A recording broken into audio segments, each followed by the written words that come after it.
怎么也闹着丢这个表嘛，都များဆုံးပုံစံနှမျိုးကတော့怎么这么ဘာလို့ဒီလောက်လို့ပြောချင်တဲ့အခါမှာသုံးပါတယ်怎么这么ကို subject နဲ့ adjective ရဲ့အလယ်မှာထားပြီးသုံးပါတယ်ဥပမာအနေနဲ့他怎么这么漂亮သူဘာလို့ဒီလောက်လှတာလဲနဲ့他怎么这么帅သူဘာလို့ဒီလောက်ခန့်တာလဲ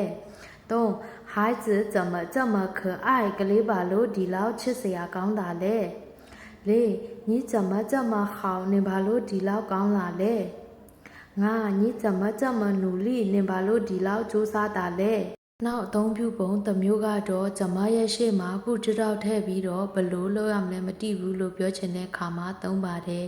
ဘယ်လိုလုပ်ရမလဲသိတယ်လို့ပြောချင်ရင်တော့不知道နေရာမှာ知道ထည့်ရင်ရပါပြီဥပမာအနေနဲ့我不知道怎么用ငါဘယ်လိုသုံးရမလဲမသိဘူးနဲ့我不知道怎么写ငါဘယ်လိုရေးရမလဲမသိဘူး3我不知道怎么回答ငါဘယ်လိုပြန်ဖြေရမလဲမသိဘူး4我不知道怎么说ငါဘယ်လိုပြောရမလဲမသိဘူး